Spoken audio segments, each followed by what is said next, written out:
할렐루야, 우리 성도님들 반갑습니다. 그리고 찬양에 동참해 주신 여러 가정들 대단히 반갑고 또 감사합니다. 자, 오늘은 마태복음 10장으로 넘어가겠는데요. 마태복음은 28장까지 구성되어 있어서 좀 긴 책이기도 합니다. 해서 일단락으로 10장까지만 강의를 하도록 하고 또 다른 책을 가져와 하다가 또 한 텀 쉰 다음에 마태복음 강의를 이어서 계속 하도록 하겠습니다. 실질적으로 오늘 마태복음 강의는 이것으로 마치게 될 겁니다. 자, 그런데 오늘 본문을 좀 이해하기 위해서 쭉 처음에 12 제자들의 이름이 등장을 하죠. 지난주 설교를 조금 복귀해야 될 그 연결고리가 있습니다. 해서 지난주 설교에 대해서 많이들 잊었겠지만 우리 본문을 한번 보면 기억이 날 것 같아요. 자, 35절, 9장 35절이죠. 제가 좀 읽겠습니다. 예수께서 모든 도시와 마을에 두루 다니사 그들의 회당에서 가르치시며 천국 복음을 전파하시며 모든 병과 모든 약한 것을 고치시니라. 이것이 예수님이 주로 제자들과 함께 이 땅에서 하신 3대 사역이었어요. 첫째는 가르치시고, 둘째는 전파하시고, 셋째는 치료하시는. 해서 우리 교회 3대 비전도 사실 이 본문을 기초로 제정이 되고 또 만들어졌죠. 하니까 우리 삼일교회 성도들은 이 본문이 아주 중요한 본문이었습니다. 자, 그런데 예수님이 이런 사역의 행위를 왜 하셨는가? 36절을 한번 보십시다. 36절을 우리 성도님들 성경책 다 펴고 계시죠? 예, 같이 합독해서 한번 여기까지 들리듯 큰 소리로 복창을 좀 해주셨으면 좋겠습니다. 자, 36절 다 같이 시작. 무리를 보시고 불쌍히 여기시니 이는 그들이 목자 없는 양과 같이 고생하며 기진함이라. 이것이 예수님이 3대 사역을 하시게 되었던 근거입니다. 자, 그런데 36절을 잘 보시면 그런 무리들을 보시고 첫째 뭐 하셨어요? 스플랑크 니조마이, 이 단어 기억나시죠? 아주 중요한 단어라고 그랬어요. 구원의 근거가 되고 구원의 시작이 되는 단어입니다. 불쌍히 여기셨어요. 연민을 가졌다 그 말이에요. 창자가 끊어지는 아픔. 그런데 이는 그들이 두 번째 개념을 차용해서 목자 없는 뭐같이 양같이. 그래서 목자와 양의 개념을 말씀하셨죠. 근데 이것은 사실 구약의 선지자들의 예언을 배경으로 한 이미지 차용이에요.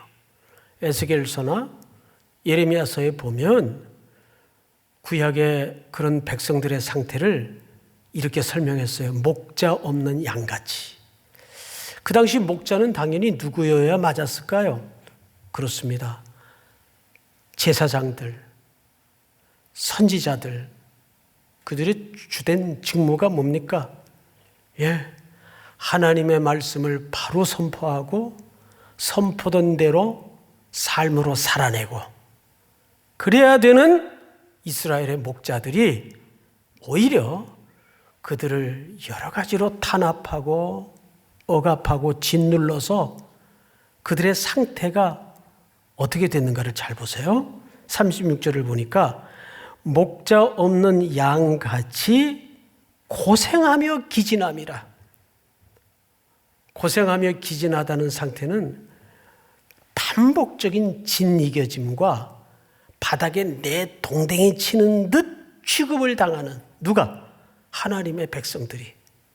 그래서 하나님은 이런 목자로는 희망이 없다. 그래서 하나님은 참된 목자, 완전한 목자. 목자와 양의 관계는 뭘 설명하기 위한 거죠? 그렇습니다. 목자는 첫째 주된 직무가 양들의 건강한 꼴을 찾아서 꼴을 먹이는 거예요. 그리고 그들을 안전하게 인도하는 겁니다. 그리고 맹수가 달려들면 다윗처럼 밤새 잠 못 이루고 맹수와 싸워주는 것이 목자의 역할이에요. 그런데 그래야 될 목자들이 오히려 양떼들을 수탈하고 징벌하고, 하나님이 거기에 대해서 너무 깊은 연민을 가지시고 이들에게 참된 목자를 보내야 되겠다. 그렇게 해서 오신 목자가 누구라는 설명을 이 표현을 통해 하시는 거죠? 예수 그리스도. 그분만이 참된 목자가 되신다. 할렐루야. 그런데 딱하게도 예수님이 오셨던 이 1세기 시대에도 종교 지도자들의 그런 만행은 여전했습니다. 백성들을 잘못된 길로 인도하고, 그건 목자로서의 무시무시한 범죄예요. 근데 이런 일들이 여러분 오늘날에는 없을까요? 오늘날에도 많은 성도들을 우민화시키고 맹목적으로 복종을 시키고 상상할 수 없는 잘못된 안내를 통해서 온 성도들을 구렁텅이에 빠뜨리고, 목자의 가장 중요한 직무가 첫째는 바른 꼴을 먹이고 두 번째는 안전한 길로 인도하는 거예요. 웅덩이가 없는지, 이들이 정신없이 막 독초를 먹지는 않는지, 그런 길을 피해서. 이게 목자의 책임이란 말이에요. 그래서 하나님이 37절을 잘 보세요. 이에 제자들에게 이르시되 추수할 것은 많되 일꾼이 적으니, 여기 추수할 것은 하고 뭐가 빠졌죠? 정말 많대. 정말 많대. 이 단어가 빠졌어요. 그리고 대 일꾼이 적으니, 이 대라는 말은 그러나 일꾼이 적다. 그래서 이거를 원문에 가깝게 번역을 하면 무슨 뜻이 됩니까? 추수할 것은 정말 많은데 일꾼이 적다는 뜻이에요. 그러나 일꾼이 적다는 뜻이에요. 자, 그러면 여기서 마태가 왜 추수라는 개념을 차용했을까요? 이 추수는 이스라엘 백성들에게 율법의 기초에서 항상 세 가지 추수를 기억할 수 있는 그림 이미지예요. 첫째, 유월절. 두 번째, 맥추절. 세 번째, 수장절입니다. 그런데 이 세 절기가 커다란 하나의 카테고리를 이루고 있다는 거, 지난주 설교를 들어보면 기억이 날 거예요. 유월절은 뭐죠? 어린 양의 죽음을 통해 우리가 구원받은 사건을 기념하는 절기예요. 맥추절은 뭐죠? 첫 보리를 거두는 절기예요. 맥추절이죠. 그래서 이것은 신약으로 넘어가면 오순절을 말하는 것이고 예수 그리스도의 부활을 설명하는 거예요. 사망 권세를 깨치신 그날에 교회가 이 땅에 장엄한 모습을 드러내죠. 그 오순절 마가의 다락방의 역사는 교회의 탄생을 알리면서 동시에 바로 맥추절 절기를 지키는 가운데 일어난 하나님의 구약의 예언의 성취입니다. 그 수장절, 감사와 기쁨. 그럼 이걸 한번 연결을 해보시라고요. 이 추수의 개념은 하나님이 구원하셔서 하나님이 기르시고 하나님이 먹이시고 하나님이 마지막까지 보호하신다는 것을 설명하는 겁니다. 그러니까 여기서 말하는 추수의 개념은 그냥 무작정 배낭 메고 땅끝까지 나가서 선교하는 것도 커다란 의미에서는 추수의 일원인 것은 맞는데 그것만을 단선적으로 말하는 게 아니란 말이에요. 여기서 하나님께서 예수 그리스도를 통해 추수할 일꾼을 청하라는 말은 토탈리티, 양떼를 어떻게 가르치고 그들에게 복음을 전하고 또 그들을 돌봐야 되는가, 이게 토탈 선교를 얘기하는 거예요. 여기에는 구제도 들어가고 가르침도 들어가고 다양한 역사가 녹아지는 거죠. 그 일을 위해서 오늘 10장으로 넘어와 이제 12제자를 임명하시고 그들을 세상으로 보내시는 겁니다. 자, 그러면 여기서 잠깐 호흡을 끊고, 보통 우리가 사복음서 해요. 그죠? 예, 마태, 마가, 누가, 마지막 복음서가 뭐예요? 예, 요한복음이에요.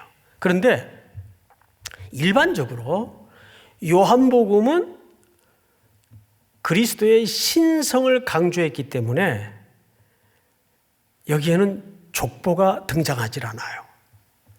그리고 마태, 마가, 누가를 묶어서 뭐라고 부르기도 하죠.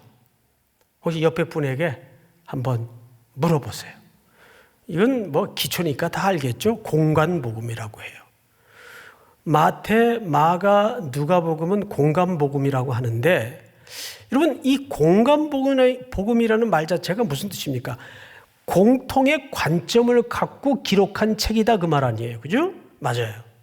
그런데도 이 세 복음서를 따로 떼어서 비교를 해보면 아주 큰 차이점이 또 드러나요. 그 대표적인 본문이 오늘 본문이에요. 오늘 본문이 마가도 썼고 누가도 썼어요. 그런데 이 마가의 기록과 누가의 기록을 오늘 본문과 옆으로 펼쳐놓고 비교를 해보면 아주 중요한 차이가 있습니다. 마태는 일부러 다르게 썼어요. 다르게 썼을 때는 의도를 갖고 다르게 썼겠죠. 그래서 우리는 마태복음을 지금 말씀으로 듣고 있기 때문에 그 다르게 쓴 의도에 대해서 이해를 갖지 않으면 오늘 마태는 무슨 이야기를 강조하고 싶은 건지 모를 수가 있단 말이에요. 그래서 간단하게 설명을 드릴 테니까, 제가 아주 설명을 쉽게 드릴 테니까 우리 성도님들은 성경책 참고 안 할 테니까 그냥 듣기만 하시면 됩니다. 이렇게 구조가 되어 있습니다.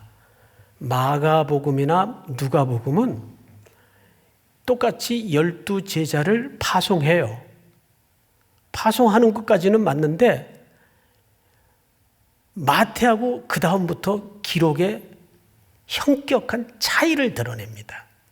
마가나 누가는 파송해놓고 그들이 돌아와서 이런 일이 있었습니다. 그리고 이런 결과가 있었습니다. 여기까지를 상세하게 다 기록을 해요. 그게 마가와 누가의 공통점이에요.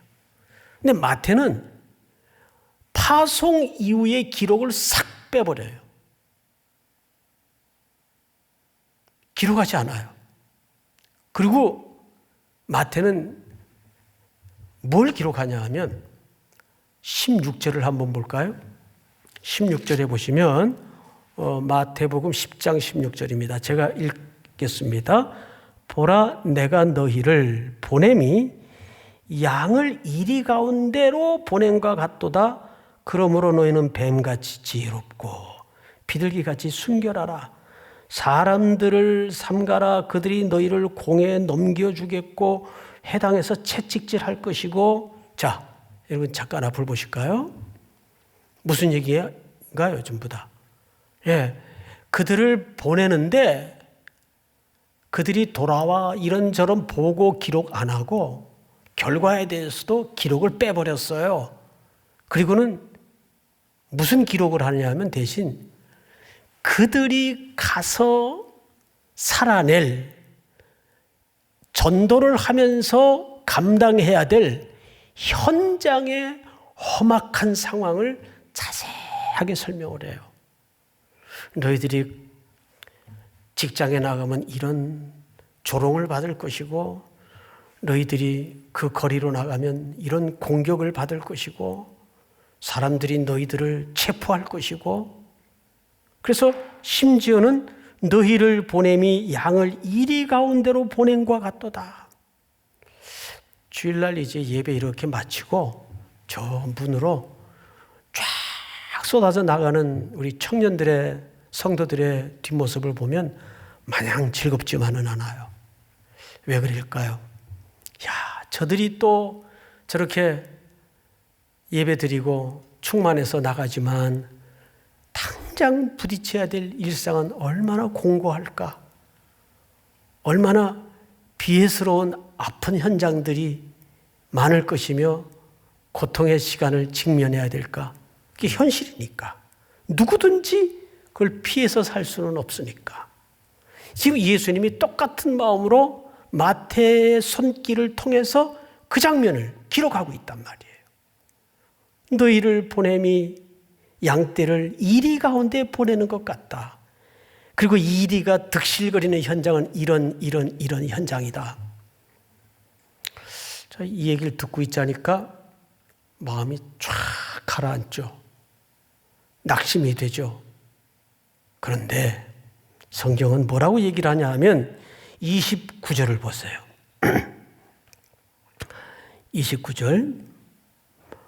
참새 2마리가 한 아사리온에 팔리지 않느냐? 그러나 너희 아버지께서 허락하지 아니하시면 그 하나도 땅에 떨어지지 아니하리라. 우리 30절 다 같이 시작.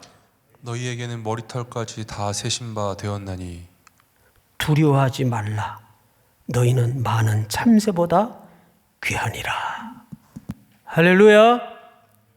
하나님이 뭘 약속하는 거예요? 그런 무시무시한 현장만, 현실만 직시하라는 게 아니에요. 그러나 두려워하지 마라. 내가 너희들 뭐까지도 다 세고 있다? 난 이 본문에 너무 은혜를 받았어요, 어젯밤에. 머리털까지도 다 세고 있다. 여러분 가운데, 지금 모니터로 예배하는 분들 가운데 자기 머리털 개수 다 알고 계신 분 한번 손 들어보세요. 있어요? 사람이 참 우스워요. 자기를 자기가 잘 아는 것 같지만 자기 머리털 개수도 잘 몰라요. 그런데 예수님은 마태의 손길을 통해서 우리의 안위와 보호를 어떻게 비유해서 약속을 하고 있는가 하면 나는 너희의 머리털까지도 다 헤아리고 있다. 할렐루야! 그러면 되는 거죠. 우린 정말 내가 정말 필요한 게 뭔지도 잘 몰라요. 그러고 막 기도할 때가 많아요. 그게 필요한 건 줄 알고. 우린 잘 몰라요. 이 본문을 일러라니까 너무 깊은 안위가 되는 거예요. 야, 이런 목자가 예수 그리스도가 목자로 오셨다는 뜻입니다. 믿습니까? 자, 그러면 이제 오늘 10장으로 건너가서 앞부분을 좀 다시 보십시다. 예수께서 1절이죠. 그의 12 제자를 부르사. 자, 12 뭘 불렀다고 되어 있죠? 제자를 불렀다고 되어 있어요. 더러운 귀신을 쫓아내며 모든 병과 모든 약한 것을 고치는 권능을 얻어가셨어요. 주셨다라는 말은 그 권능을 위임했다 그 뜻이에요. 권능을 위임했다. 자, 그런데 2절이 중요합니다. 12 사도의 이름은 이러하니. 1절에서는 12 뭐라 그랬어요? 제자라 그랬죠. 제자는 넓은 의미에서 누구나 제자가 될 수 있고 누구나 제자로 부를 수 있어요. 여러분들도 예수님의 뭡니까? 제자입니다. 그런데 이 제자를 좁은 의미에서 2절에서 다시 재정의해서 불러요.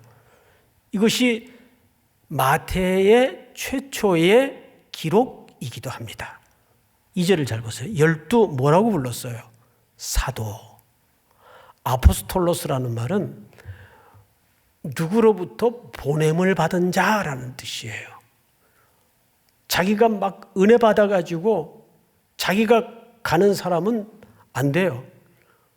철저히 부름을 받아서 보냄을 입은 자인데 이 사도들입니다. 우리 이 사도라는 말은 단회적으로 이 당시에만 사용이 됩니다. 오늘날에도 일부 잘못된 비성경적인 집단에서 신사도 운동이라는 걸 벌려요. 예수님의 12사도 외에 그 이후 사도 바울 말고는 다른 사도는 있을 수가 없어요. 자, 그 부분은 조금 나중에 설명을 드리고, 그래도 우리가 12사도가 누군가 한번 이름 정도는 한번 입에 거르고 지나가 볼 의미가 있습니다. 2절부터 12사도의 이름은 이러하니 베드로라는 시몬을 비롯하여 그의 형제 안드레와 세베대 아들 야고보와 그 형제인 요한, 빌립과 바돌롬의 도마와 세리, 마태, 알페오의 아들 야고보와 다데오, 가나안인 시몬 및 가롯 유다 곧 예수를 판자라. 이렇게 되어 있습니다. 여기에 보면 죄인 출신, 세금원 출신, 또 민족주의자, 독립운동하던 사람, 그리고 별의별 길거리에서 만난 사람들이 다 모집되어 있죠. 그러니까 이스라엘 이 시대에 어디서나 어디든지 언제든지 만날 수 있는 아주 평범한 사람들이에요. 엘리트들이 아니에요, 사실은. 근데 5절을 잘 볼까요? 5절을 한번 전체가 같이 읽도록 하겠습니다. 시작. 예수께서 이 12를 내보내시며 명하여 이르시되 이방인의 길로도 가지 말고 사마리아인의 고을에도 들어가지 말고. 네. 자, 이것이 아주 어려운 본문이 되겠습니다. 왜냐하면 아니 그렇게 불쌍히 여기시면서 참 목자를 보내시는 하나님인데 왜 마태를 통해 이런 글을 쓰게 했을까? 이방인의 길로도 가지 말고 사마리아인의 고을에도 들어가지 말고 이렇게 돼 있어요. 역시 예수님도 결국은 민족주의 편견에서 몸 벗어나는 것인가? 분명히 또 다른 성경에는 그것도 마태의 기록인데 마태복음 28장에 이렇게 기록이 되어 있어요. 우리 한번 같이 읽어보십시다. 시작. 그러므로 너희는 가서 모든 민족을 제자로 삼아 아버지와 아들과 성령의 이름으로 세례를 베풀고. 자, 여기까지만. 그러므로 너희는 가서 모든 민족으로 제자를 삼으라 그랬어요. 그런데 오늘 이 말씀은 다른 사람이 썼나요? 같은 사람이 썼단 말이에요. 그렇기 때문에 이런 본문을 이제 갈등적 본문이라 그러죠. 한 사람이 썼는데 관점이 다른. 그러나 그것은 틀린 것이 아니라 다를 뿐이에요. 강조가 다를 뿐이에요. 그러면 마태는 먼저는 유대로부터 시작을 해서 끝에는 모든 민족으로 끝이 나요. 그러니까 희망찬 결론으로 마태복음은 마감이 되죠. 그러면 여기는 왜 이랬는가 이 말이에요. 여기는. 자, 이것은 구약적 배경을 안고 있기 때문입니다. 앞서도 설명을 드렸지만 사도의 숫자가 모두 몇 명이에요? 12이에요. 이 12이라는 숫자는 지파의 수요, 이스라엘 국가의 수요, 장차 교회의 수이기도 합니다. 그래서 이 12이라는 숫자는 성경에 매우 중요한 기초 숫자예요. 그렇기 때문에 12이라는 수를 통해서 먼저 이스라엘의 회복을 전제하고 그들에게 예언되었던 그 메시아가 바로 이 그리스도라는 것을 공증하고 확증하는 의미에서 먼저 이스라엘에게 복음을 전할 것을 천명하고 있는 겁니다. 이 민족들을 특별히 사랑해서가 아니라 성경 신학적 관점에서 이분이 구약에 예언되었던 바로 그 메시아다라는 것을 공증하고 있는 거예요. 그래서 사람이 중요해서가 아니라 숫자가 중요해서이기 때문입니다. 예를 들어 여기 이름 중에 가룟 유다는 나중에 자계를 하잖아요. 그러면 사도의 숫자가 어떻게 됩니까? 결혼이 생겨요. 그래서 사도행전에 보니까 1장에 제비뽑기를 해서 누굴 뽑아요? 마띠아를 뽑아요. 그래놓고 마띠아가 무슨 일을 했다든지 역할을 했다든지 하는 기록을 찾아볼 수 있나요? 그냥 12이라는 숫자를 채운 것뿐이에요. 그만큼 12이라는 수를 성경은 유난히 강조를 합니다. 왜? 예수 그리스도가 12지파로 형성된 이스라엘의 참된 목자로, 영적인 이스라엘의 참된 목자로 오신 것을 공인해야 되기 때문에, 그래서 이 민족이 유난하거나 특별해서가 아니라 순서상 이들에게 먼저 그것이 공증이 된 이후에 그 복음이 이제 이방을 넘도록 되어 있는 거예요. 할렐루야. 자, 그렇다면 우리는 이제 마지막으로 이 본문의 의미를 마치면서 6절을 보십시다. 6절. 오히려 이스라엘의 집의 잃어버린 양에게로 가라. 가면서 전파하여. 여기 가면서라는 말은 현재 분사예요. 그러면 이 명령은 오늘날에도 저와 여러분들에게 유효합니까? 안 합니까?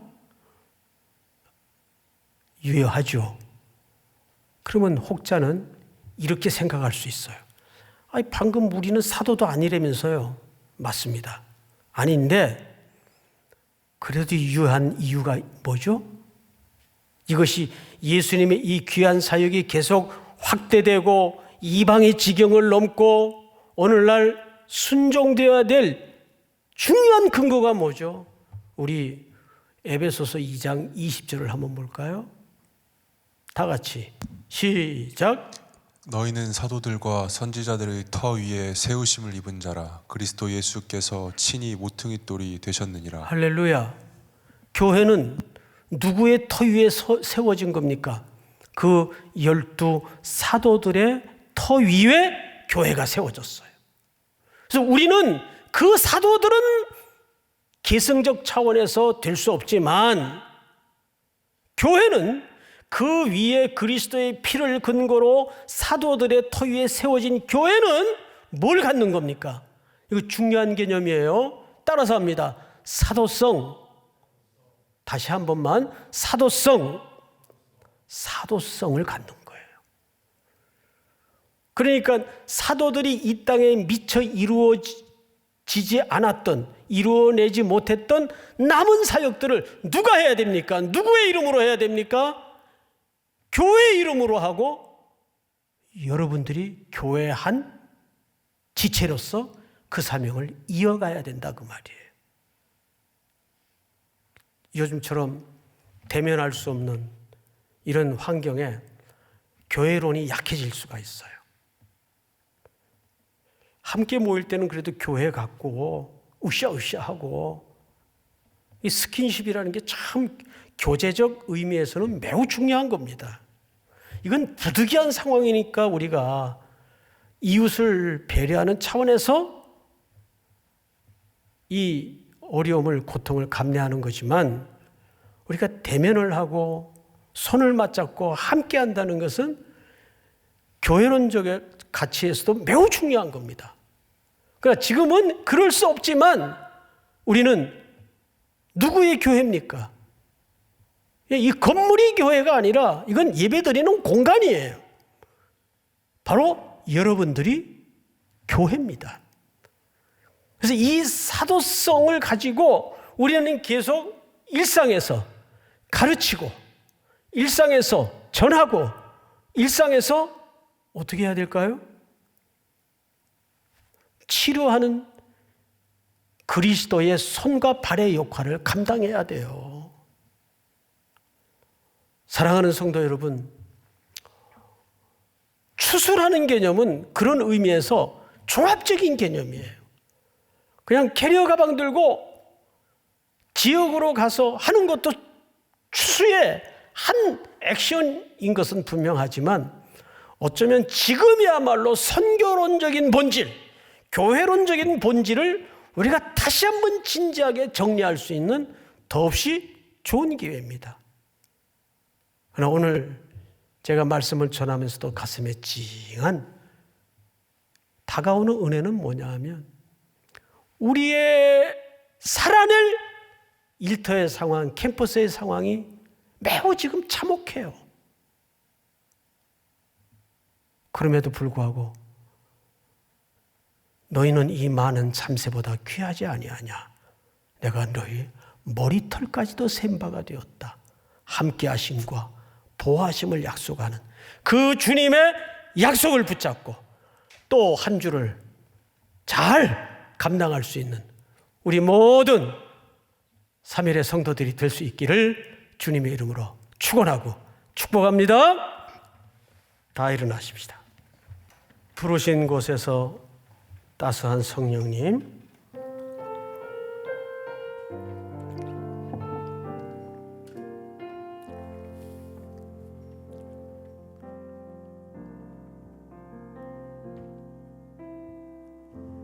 따스한 성령이 나으로 보내 내 맘을 감사며 주어지는 평안함 만족함을 느끼네. 사랑과 진리에 진리에 한 줄기 빛보내 내 몸을 감사며 주어지는 평안함 그 사랑을 느끼네. 부르신 곳에서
삶은 곧 예배입니다. 상황에도 난 예배하네.